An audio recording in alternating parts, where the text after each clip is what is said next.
Hi, welcome to Monamani channel. இன்றைக்கி morning எனக்கு பிரேக்ஃபாஸ்ட்டுக்கு கொஞ்சமாக எஸ்டர்டே நைட்டு சியா சீட்ஸ் ஊற வச்சுக்கிட்டேன். பாப்பாவுக்கு பிரேக்ஃபாஸ்ட்டுக்கு ட்ரை ஃப்ரூட் ஜூஸ் தான் குடிக்க வச்சேன். அது குடிக்கிறதுனால நல்லா இம்யூனிட்டி என்ஹான்ஸ் ஆகும், ஹார்ட் ஹெல்த்துக்கு ரொம்ப நல்லது, டைஜஷனுக்கு நல்லா ஹெல்ப் பண்ணும். ஸோ இதுதான் வீக்லி ட்வைஸ் அந்த மாதிரி கொடுத்துட்ருக்கேன். இங்கெல்லாம் ஸ்கூல் 6:45க்கு ஸ்டார்ட் ஆகிடுது. ஸோ வீட்டிலேருந்து 5:30க்கு கிளம்பணும் அப்படின்னா இது மாதிரி ஈஸியாக குடிச்சிட்டு போகிறது தான் நல்லாயிருக்கும். லஞ்சுக்கு வீட்டுக்கு வந்துடுவாங்க. ஸ்நாக்ஸ் பாக்ஸில் இட்லியோ தோசையோ இல்லை ஸ்நாக்ஸோ 2 பாக்ஸில் வச்சு விட்டுருவேன். ஸோ ஈஸியாக இருக்காதான். இந்த ட்ரை ஃப்ரூட் ஜூஸ்க்கு என்னென்ன ஆட் பண்ணணும் அப்படின்னா 2 10 எல்லோ ரைஸின், 10 பிளாக் ரைஸ், ஒரு 5 பிஸ்தாச்சியோ, 4 பாதாம், 2 ஃபிக்கு, ஒரு 3 டேட்ஸு ஓவர் நைட் சோக் பண்ணி வச்சு மார்னிங் உங்களுக்கு தேவைப்பட்டு நாட்டு சக்கரை போட்டு கொடுத்துக்கலாம்.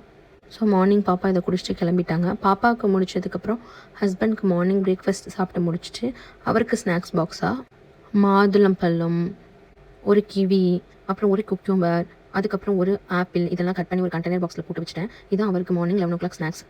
ஃப்ரூட்ஸ்லாம் வாங்கிட்டு வந்து வீட்டில் சாப்பிட்றதுக்கு டைம் இல்லை, ஏன்னா ஈவினிங் டீ டைம் ஆகிடுது. ஸோ அதனால் ஆஃபீஸ்க்கு கொடுத்து விட்டுருவேன். இது மாதிரி வீடியோஸ்க்கு என்னோட சேனலை சப்ஸ்கிரைப் பண்ணுங்கள். டாட்டா.